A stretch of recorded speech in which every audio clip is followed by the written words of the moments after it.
Dicen que el té que casi mata a mi hermanastro era para mí. Lo que no saben es que yo lo vi venir desde el momento en que los dedos de mi madrastra temblaron mientras revolvía la delicada taza de porcelana. Su sonrisa tan fría como la escarcha de diciembre en nuestra mansión de Connecticut. Me llamo Azure y esta es la historia de cómo aprendí que, a veces, el veneno más peligroso viene envuelto en amor materno y servido con el brunch del domingo. La mañana en que todo cambió empezó como cualquier otro día de otoño en la enorme casa colonial de nuestra familia en Westport. Mi padre llevaba 3 meses muerto. Su infarto fue repentino y devastador, dejando un testamento que todos asumían favorecía a mi madrastra Victoria y a su precioso hijo Marcus. Yo había vivido en esta casa durante 12 años, desde que papá se casó con Victoria cuando yo tenía 15. Y en todo ese tiempo aprendí a hacerme pequeña, invisible, agradecida por las obras de pertenencia que me arrojaban. Debí haber sabido que algo estaba mal cuando llegó la invitación para el brunch. Mientras los demás recibieron tarjetas de cartulina crema con caligrafía elegante, la mía venía impresa en papel barato de impresora casera. Mi nombre mal escrito como hacer. Era una humillación pequeña, pero que hablaba mucho sobre mi lugar en la jerarquía familiar. Victoria me recibió en la puerta con un saco blanco impecable y perlas, su cabello rubio perfectamente peinado a pesar de la hora.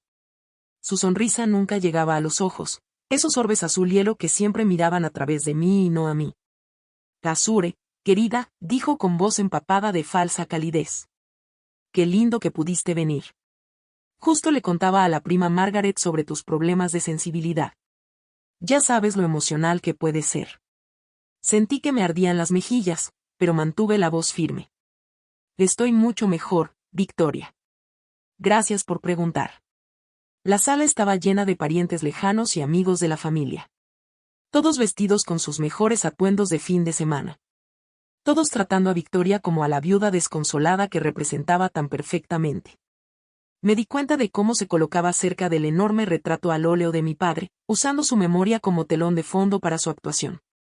Azure se ve tan delgada, oí susurrar a la tía Rebecca a su esposo. Pobre, nunca ha encajado del todo, ¿verdad? Fingí no escuchar, enfocándome en la mesa de caoba con pasteles y bocadillos. Victoria siempre había sido una anfitriona impecable, y hoy no era la excepción. Todo estaba perfecto, desde las flores frescas hasta la platería pulida. Y déjame prepararte un té, cariño, dijo Victoria apareciendo junto a mí con esa misma sonrisa fría. Tengo una mezcla especial de hierbas que te ayudará a calmar los nervios. Te ves tan tensa. La observé mientras se dirigía al aparador donde estaba dispuesto un elegante servicio de té. Sus movimientos eran precisos, ensayados, pero hubo algo diferente en la manera en que manipuló una pieza delicada de porcelana con rosas pintadas a mano que había pertenecido a mi abuela. La vi meter la mano en su bolso, su cuerpo cubriendo sus acciones de los demás invitados. Cuando se volvió hacia mí con la taza en la mano, percibí un olor metálico debajo del bergamota y la manzanilla. El aroma me recordó a la clase de química, almendras amargas. El estómago se me encogió al darme cuenta de lo que estaba oliendo. Y este té ha estado en nuestra familia por generaciones, dijo Victoria con voz dulce como la miel. Tu padre siempre decía que tenía propiedades especiales. Te ayudará a olvidar todos tus problemas. La forma en que enfatizó olvidar me heló la sangre. Tomé la taza con manos firmes, acercándola a mis labios como si fuera a beber. Pero en ese momento Marcus apareció junto a nosotras, quejándose en voz alta de que su café estaba demasiado aguado. Mamá, esto sabe a agua. ¿Puedes darme de ese té elegante en lugar de esto? El rostro de Victoria mostró irritación por un instante antes de recuperar la compostura.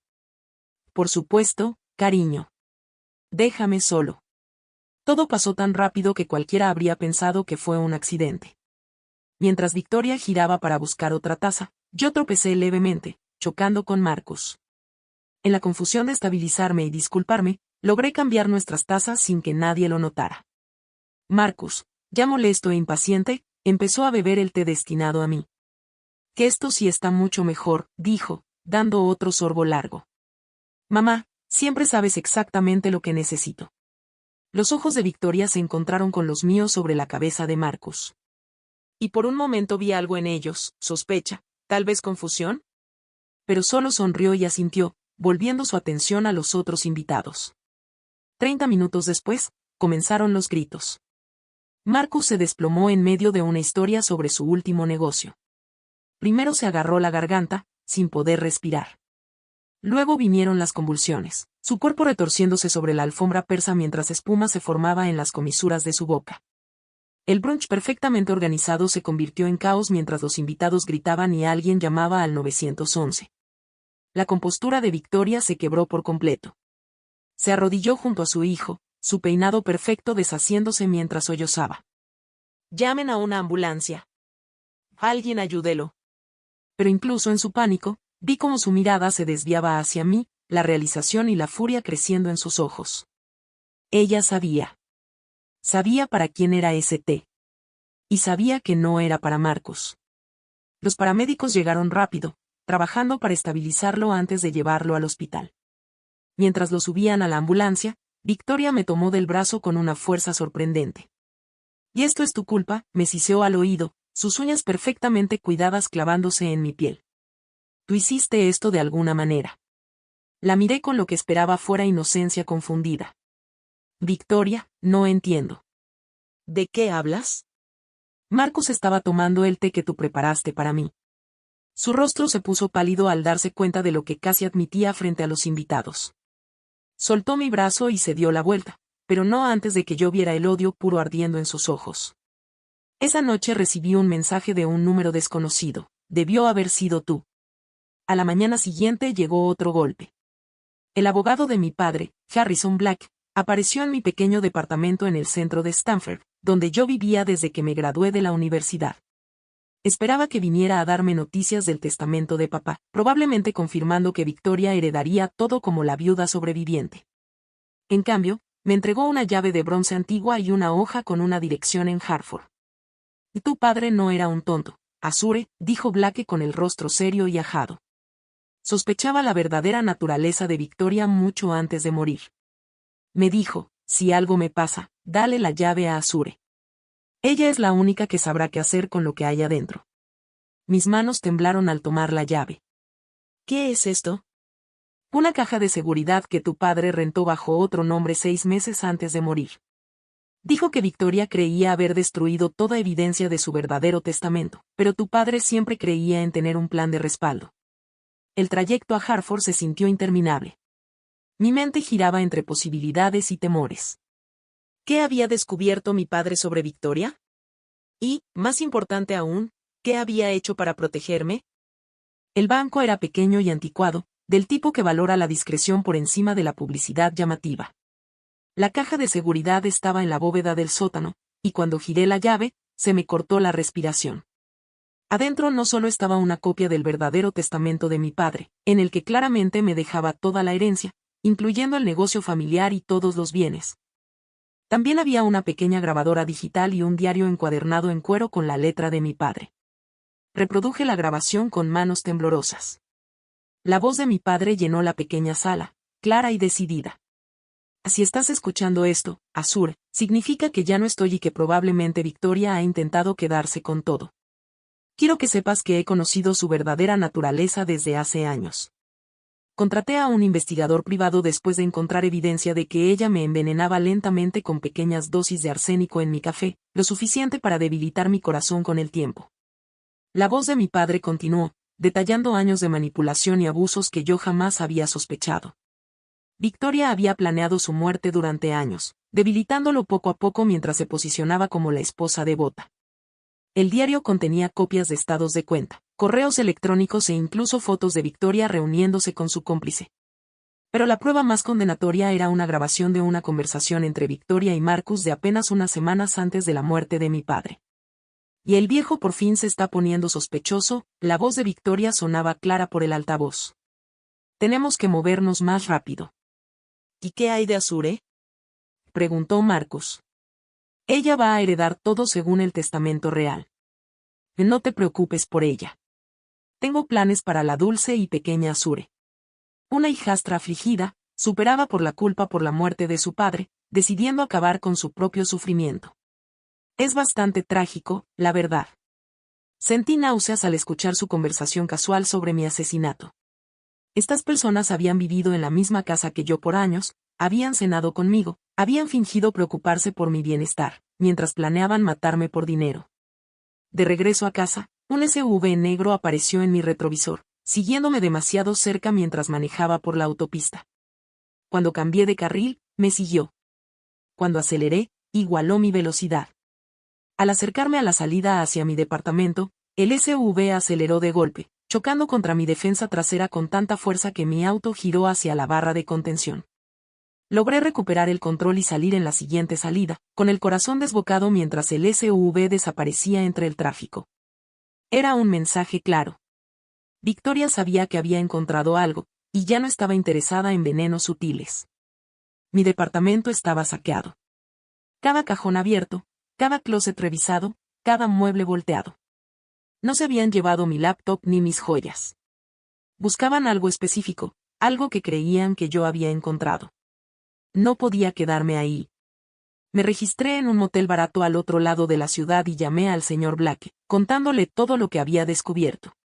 Él escuchó con seriedad y luego dijo algo que me sorprendió. Tu padre también anticipó esto. Preparó un lugar seguro para que te quedaras y dejó instrucciones sobre qué hacer si Victoria se volvía peligrosa. Hay más en su plan, Azure. Mucho más. Los siguientes días fueron un torbellino de preparación. El señor Blake me presentó a una investigadora privada que había estado trabajando en el caso de mi padre, una exagente del FBI llamada Sarah Chen, especialista en casos de envenenamiento doméstico. Juntas construimos un caso hermético contra Victoria, reuniendo evidencia adicional y preparándonos para lo que mi padre llamaba la fase final. Tu padre quería asegurarse de que la caída de Victoria fuera lo más pública posible, explicó Sarah. Dijo que ella te había humillado por años, y que era justo devolverle el golpe. Visité a Marcus en el hospital. Estaba despierto pero alterado, su arrogancia habitual reemplazada por miedo y confusión. Cuando me vio, se puso pálido. Azure, necesito decirte algo sobre mamá, susurró. Me senté junto a su cama, fingiendo una expresión comprensiva. ¿Y qué pasa, Marcus? Ella me dijo que él te era solo un sedante fuerte. Que haría que te perdieras la reunión con el abogado sobre el testamento de papá. Dijo que te estabas volviendo inestable y que necesitaba ser manejada con cuidado. Su voz se quebró. No sabía que era veneno. Lo juro, no sabía que ella intentaba matarte. Si decía la verdad o solo trataba de salvarse, no importaba. Lo que importaba era que confesara lo que sabía. ¿Dónde guarda sus cosas, Marcus? Él dudó y luego señaló su mesa de noche. Dale la llave de la vieja caja fuerte del despacho de papá detrás del retrato familiar en el estudio. Ahí esconde cosas, estados de cuenta, números de teléfono, frascos de sustancias. 3 semanas después, Victoria anunció que la gala anual de la Fundación Sterling se realizaría como estaba planeada. A pesar de las tragedias familiares, tendría lugar en el Watsport Atheneum, el museo de arte más importante de Connecticut. Victoria lo veía como una oportunidad para consolidar su posición como viuda doliente y líder filantrópica de la comunidad. Compré un boleto con un nombre falso y elegí mi atuendo con cuidado, un vestido de noche azul profundo que combinaba con mi nombre. Elegante, pero no ostentoso. Cuando entré en la galería principal del museo, las conversaciones se detuvieron. Victoria, radiante con un vestido crema de diseñador, casi dejó caer su copa de champaña al verme. No estabas invitada, me susurró al arrinconarme cerca de la sala de esculturas. Tienes que irte ya. Sonreí con serenidad. Estoy aquí para apoyar el maravilloso trabajo de la fundación. Al fin y al cabo, es lo que papá habría querido. Mientras Victoria subía al escenario para dar su discurso sobre la misión de la fundación de apoyar a familias en crisis, yo la observaba desde el fondo de la sala. Hablaba con elocuencia sobre la tragedia y la resiliencia, sobre la importancia de proteger a los vulnerables, sobre su dedicación para continuar con el legado de mi padre. En la pantalla gigante detrás de ella se proyectaba una presentación de las actividades de la fundación y fotos familiares. Victoria sonreía mientras aparecían imágenes de ella y mi padre en distintos eventos benéficos. De pronto, la presentación se detuvo. La pantalla parpadeó y, de golpe, el público estaba viendo un escaneo claro del verdadero testamento de mi padre, con mi nombre resaltado como única beneficiaria. Un murmullo recorrió la sala mientras la gente leía el documento. La pantalla cambió otra vez, mostrando estados de cuenta a nombre de Victoria con pagos a alguien llamado J. Morrison con la nota suministros para AS, las iniciales de mi padre. Luego sonó la voz de mi padre a través del sistema de audio del museo. Quiero que sepan que he conocido su verdadera naturaleza durante años. Contraté a un investigador privado después de encontrar evidencia de que ella me estaba envenenando poco a poco. Victoria quedó congelada en el escenario, su rostro pasando por confusión, horror, rabia y finalmente, cálculo desesperado. Tomó el micrófono como si fuera a explicar algo. Pero antes de que pudiera hablar, apareció la prueba final. Imágenes de seguridad de nuestra casa mostrando a Victoria mezclando algo en el café de mi padre. Su rostro claramente visible mientras revolvía la taza con precisión deliberada. Y damas y caballeros, dije avanzando mientras el público me miraba, la mujer a la que han estado celebrando esta noche no es solo una ladrona y un fraude. Es una asesina que pasó años envenenando lentamente a mi padre y que el mes pasado intentó envenenarme a mí. La única razón por la que sigo aquí es porque su propio hijo bebió accidentalmente el té que era para mí. El silencio fue ensordecedor. Luego, el sonido de las cámaras comenzó a llenar la sala mientras los reporteros capturaban el derrumbe total de Victoria. Ella gritó negaciones, me señaló acusadoramente y finalmente intentó huir del escenario antes de ser detenida por los oficiales de policía de Hartford que esperaban entre bastidores. Mientras les posaban frente a la élite social de Connecticut, me miró con odio puro. Maldita ingrata, escupió. Te di un hogar. Te traté como a mi propia hija. No, dije con calma, acercándome lo suficiente para que me oyera claramente. Me trataste como un obstáculo que había que eliminar. Pero me subestimaste, Victoria. Siempre lo hiciste. El juicio fue un espectáculo mediático. El equipo de defensa de Victoria intentó pintarla como una esposa devota que había sido incriminada, pero la evidencia era abrumadora. El estudiante de química al que le pagaba testificó sobre las sustancias que le había proporcionado. Marcus, enfrentando sus propios cargos como cómplice, declaró sobre las conversaciones que había escuchado acerca de los planes de Victoria para mí. Lo más condenatorio de todo fue la evidencia forense, muestras de cabello y tejido de mi padre, preservadas por la investigadora privada Sarah Chen, mostraban signos claros de envenenamiento crónico con arsénico. El forense confirmó que el infarto de mi padre había sido causado por exposición prolongada al veneno. Victoria fue sentenciada a cadena perpetua sin posibilidad de libertad condicional por el asesinato de mi padre, más 20 años adicionales por el intento de asesinato relacionado con el té envenenado. Marcus recibió una sentencia más leve a cambio de su cooperación, pero pasaría la próxima década en prisión. Yo podría haberme mudado a la casa familiar en Westport, rodeada de lujo y comodidad. En lugar de eso, vendí la casa y usé el dinero para fundar la Fundación Arthur Sterling para sobrevivientes de abuso doméstico, en honor a mi padre. La fundación brinda asistencia legal, refugio seguro y apoyo financiero a personas que intentan escapar de situaciones familiares tóxicas.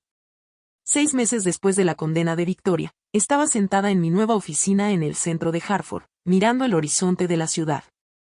La fundación ocupaba todo el tercer piso de un edificio renovado y cada día llegaban nuevas solicitudes de ayuda de personas atrapadas en situaciones similares a la mía. Mi asistente tocó la puerta y asomó la cabeza. Gazure, hay alguien que quiere verte. Dice que se llama Rachel y cree que su suegra está envenenando a su esposo. Sonreí y le indiqué que la pasara. Esto era por lo que había sobrevivido a los intentos de Victoria de destruirme, no solo para recuperar mi herencia, sino para ayudar a otros a librar batallas parecidas. Mientras me preparaba para recibir a Rachel, pensé en el camino que me había llevado hasta aquí. Aprendí que, a veces, las personas que dicen amarte son las más capaces de destruirte. Aprendí que la amabilidad puede ser un arma, que el silencio puede ser complicidad y que, a veces, la única forma de sobrevivir es pelear con todo lo que tienes. Pero, sobre todo, aprendí que la mejor venganza no es la destrucción, es la transformación. Victoria había intentado borrarme, reducirme a un simple obstáculo para sus ambiciones. En cambio, sin querer, creó algo mucho más poderoso, una mujer que entiende exactamente cuán peligrosas pueden ser las familias que aparentan amor. Y que se dedica a ayudar a otros a escapar antes de que sea demasiado tarde. El té que estaba destinado a matarme en realidad despertó algo en mí que Victoria jamás pudo anticipar. Al intentar destruir mi vida, me dio el mayor regalo posible, el conocimiento de mi propia fuerza y la determinación de usarla para ayudar a otros que necesitan que alguien crea sus historias. luche por sus derechos y les recuerde que merecen mucho más que las migajas de afecto que les han dado. Cuando Rachel entró a mi oficina, con lágrimas corriéndole por el rostro mientras empezaba a contar su historia, tomé mi libreta y me preparé para escuchar. Porque esto es lo que hago ahora. Escucho a los que no son escuchados. Peleo por los olvidados. Y me aseguro de que personas como Victoria aprendan que sus víctimas son mucho más fuertes de lo que jamás imaginaron. Algunos días todavía pienso en esa mañana cuando todo cambió. Cuando vi el odio en los ojos de Victoria mientras los paramédicos intentaban salvar a Marcus. Recuerdo el olor a almendras amargas en el té. El peso de la llave de mi padre en mi mano. El sonido de las esposas cerrándose en las muñecas de Victoria. Pero sobre todo, pienso en el futuro. En la fundación que crece más fuerte cada año. En los sobrevivientes que salen por nuestras puertas con protección legal y un lugar seguro. En las familias que hemos ayudado a escapar antes de que el veneno hiciera su trabajo. Victoria creyó que eliminaba un obstáculo al planear mi muerte. En realidad, creó su peor pesadilla, alguien que entiende sus métodos, que tiene los recursos para contraatacar y que pasará el resto de su vida asegurándose de que otros depredadores como ella enfrenten las consecuencias de sus actos. La ironía no se me escapa. Al intentar robarse el legado de mi padre, Victoria aseguró que el verdadero legado de él, proteger a los vulnerables y luchar por la justicia, viviera a través de la fundación que lleva su nombre. Ella pensó que escribía mi final. Pero en realidad me dio el comienzo perfecto.